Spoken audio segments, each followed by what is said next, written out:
Hey, I'm Auré, and you are watching True Exclusives at Home.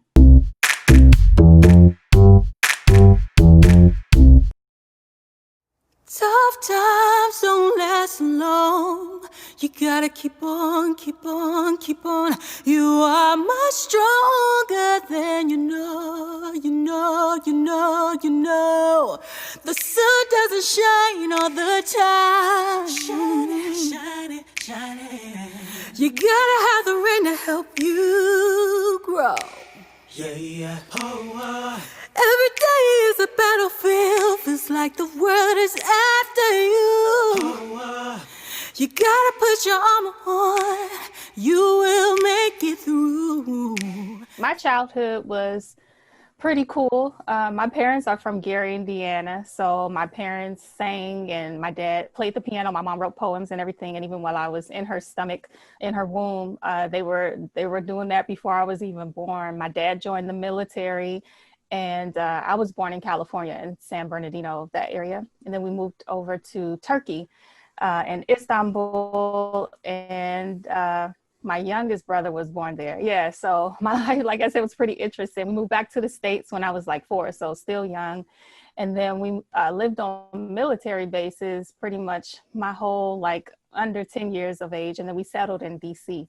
So around that time, that's when I really started to focus on music. And my parents put me in piano lessons. And I started learning that professionally before I even started taking vocal lessons. And I started writing when I was about 8 years old, so a little bit before that. And I was so shy. So I didn't want anybody to know that I could sing. But my parents, they saw that I took a liking to it, and they were like, well, if you want to be a singer, you need to learn how to, do your theory and all this stuff. I'm like, I don't want to do it, but I ended up doing it anyway.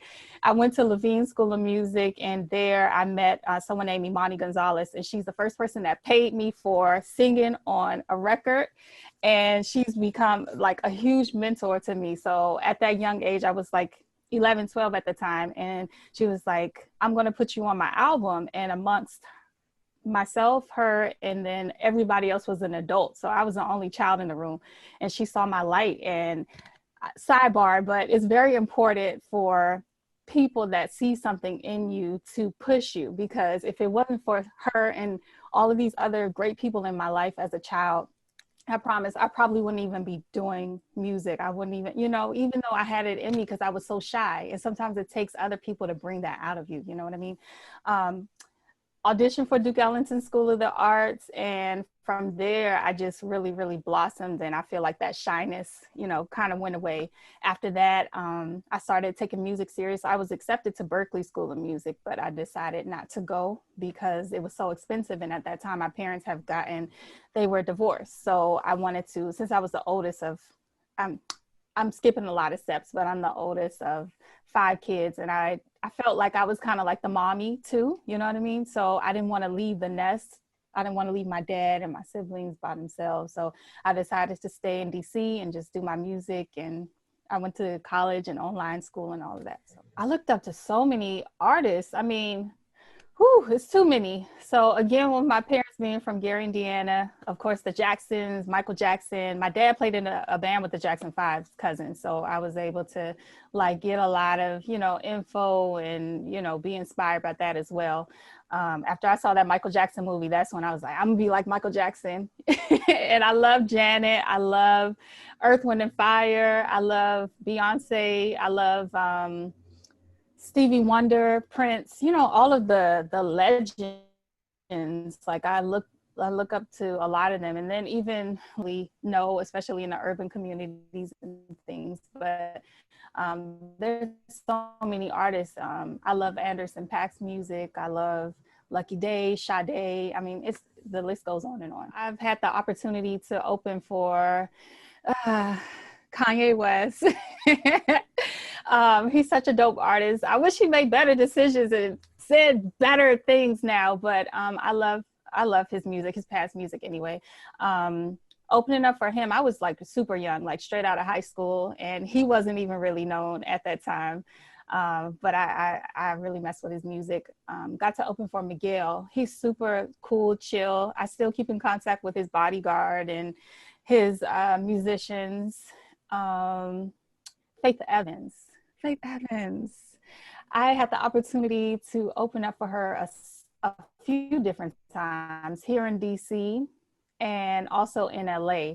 And she's been so sweet every single time, like such a nice person. I don't know what these blogs are talking about, you know, like it's crazy, but she is super sweet. The second time I opened for her, she came up to me and she just, you know, gave me a hug and, you know, just told me that I was like really, really good. And I really appreciate that because I love her as a vocalist too.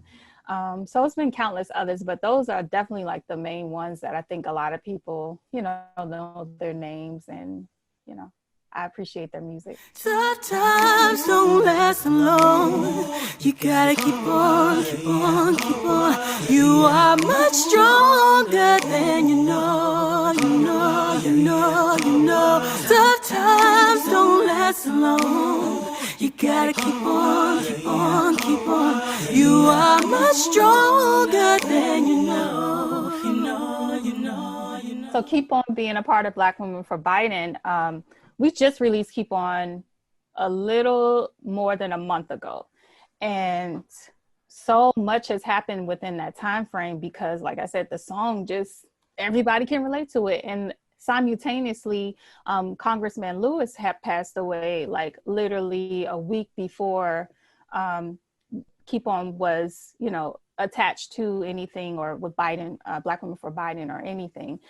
And they heard the song and immediately was like, we got to get her on our conference call. So I did a whole, you know, Zoom, like a networking thing with all of the panelists and people from all over the country. And yeah, they took a liking to it and they were like, we need this song. So yeah, it's dope. It's very, very dope. It's blessings. I'm so thankful. The name of my album is called Art Exhibit. We're still toying back and forth if we want it to be an EP, a couple of different EPs on an album.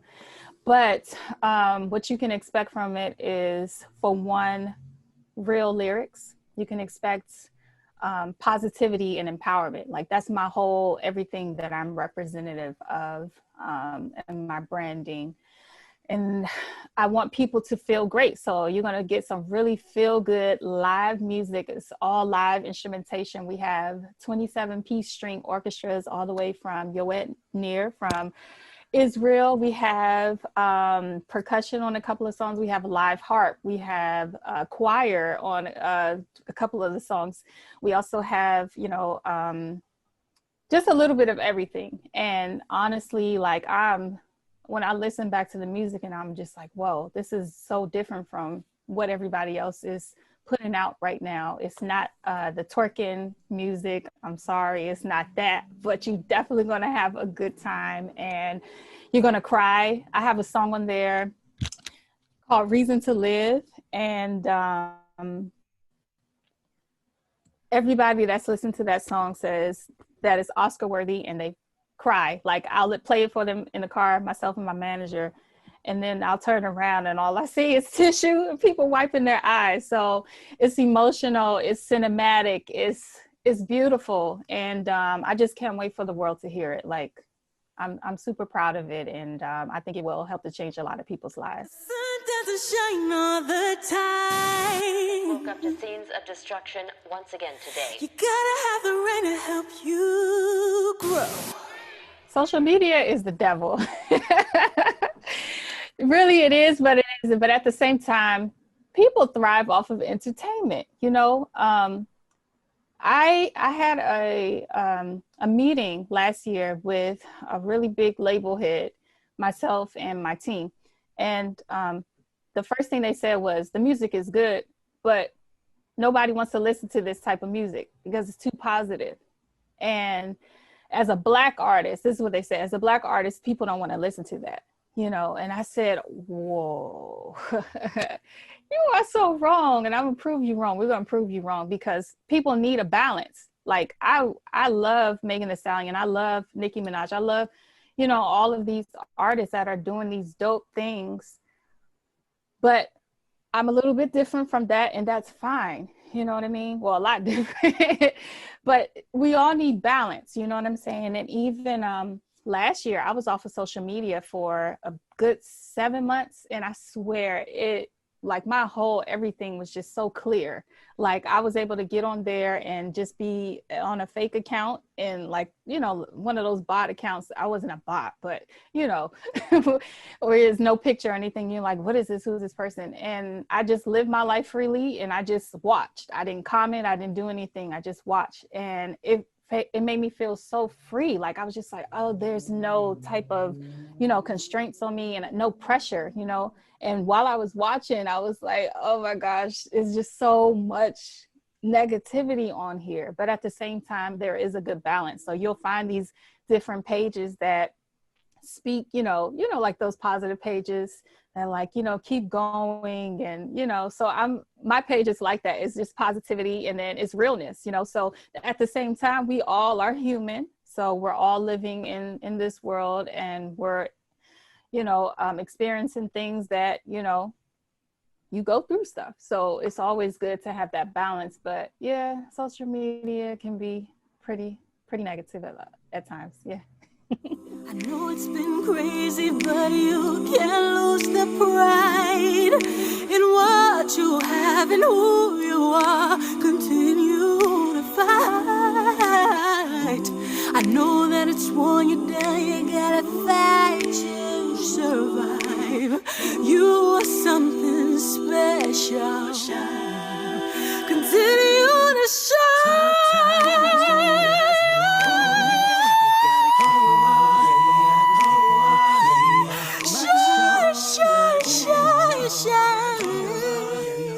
The best thing that you can do to uplift yourself, even as an artist, is to realize like you have everything that you need inside of you. Sometimes you need other people around you. Like you do need more than yourself. So find those like-minded people that support what you are doing, because there's not going to be anybody that does not support you. You're going to find that person. It might take some time, but I've been through this thing for so long, and putting out different projects, and you know, just finding myself. And sometimes it takes evolution, and through time these things will come. Just in the meantime, work on your craft, stay prayed up. You don't have to be super religious or whatever, you know, whatever it is that you have to do, center yourself. Just find out what it is that you have to offer, because everyone has something to offer that's different than the next person. And just find your own lane, you know, and just skate through that thing like it ain't nothing else going on.